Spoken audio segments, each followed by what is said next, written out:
adders, wit tande en 'n diamant voorkop.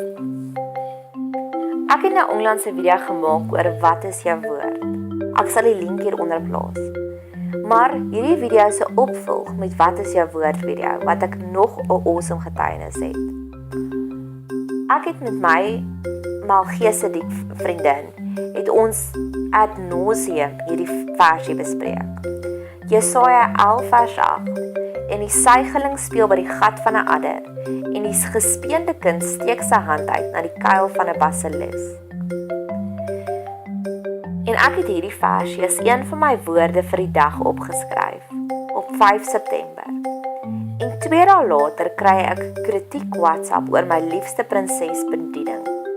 Dis 'n WhatsApp boodskapie wat ek elke oggend baie vroeg uitstuur met 'n woord van bemoediging vir vrouens. Ek ontvang amper daagliks 'n kompliment terug oor die boodskapie, soos byvoorbeeld, "Sjoe, dis presies wat ek nou nodig gehad het." Of soms net 'n blote amen en die ander keer 'n hartjie of 'n blommetjie. Maar op hierdie oggend ontvang ek 'n boodskap met kritiek. Die boodskap het gelei dat dit is onvanpas om so vroeg in die oggende die boodskapie uit te stuur. Nou komende dat hierdie boodskap net 'n week kom nadat ek my MC Skuman video gemaak het oor goeie etiket en maniere, het ek besluit om te gaan reflekteer oor die boodskap. Ek voel persoonlik daar is 2 maniere om kritiek te gee.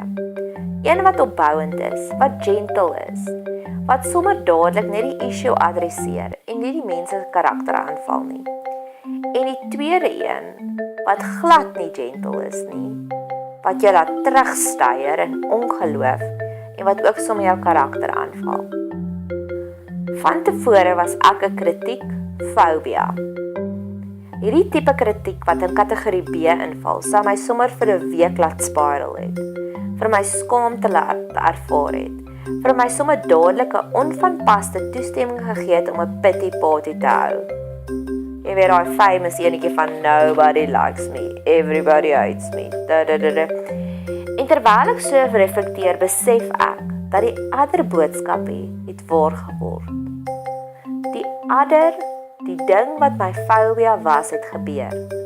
Maar dit maak nie seer nie. Dit het amper geen effek op my nie. Ek het dadelik gedink aan 'n lewenslesie wat ek nou onlangs dubbel geleer het. My een pasiënt kom na my toe om haar tande wit te maak. Ons het al van tevore haar tande geblyk. Nou sy is 'n pragtige vrou. Sy laat my dink aan die toneel in Grey's Anatomy, waar Meredith haarself met Addison vergelyk. En sy sê, Addison arriveer hier en lyk soos Isabella Rossellini. En in hierdie toneel lyk Meredith glad nie goed nie, en sy het nog 'n Hello Kitty pleister op haar voorkop. Nou ek dink in die vergelyking met my pasiënt, voel ons almal so 'n bietjie vol met 'n Hello Kitty pleister op ons voorkop. Sy het 'n goeie, liefdevolle huwelik. Haar talente is wyd en suid, van 'n mooi interieur decorating slag, fantastiese gasvryheid. Sy koop elke jaar vir ons sulke oulike jare-eindgeskenkies vir almal by die werk. En haar kinders is toppresteerder. Maar sy het 'n kritiek gekry van iemand wat op geen een van hierdie arenas eers op dieselfde baan is as sy kompeteer nie. Sy is die eerste span, hulle speel in die kaas en wyn span. Die persoon het vir haar gesê dat haar tande is geel. Nou ek neem voor en na foto's van die blyking. Haar tande was glad nie geel nie en ek kan dit wetenskaplik bewys. En dit het my laat weer eens besef dat leeblikke maak die meeste geraas. Is dit jaloesie wat so 'n giftige pyl laat afvuur? My ander voorbeeld is een van my vriendinne wat ook sulke onnodige, onwelkome kritiek gekry het oor my vriendin se lewenstyl. Sy is ook in dieselfde kategorie as Isabella Rossellini hierbo.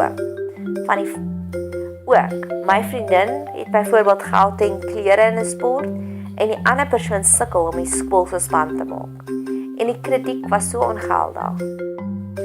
Ongelukkig het ek nie nou tande foto's om dit te bewys nie. En so drop die penny, dat dit is wat die adder se gat beteken.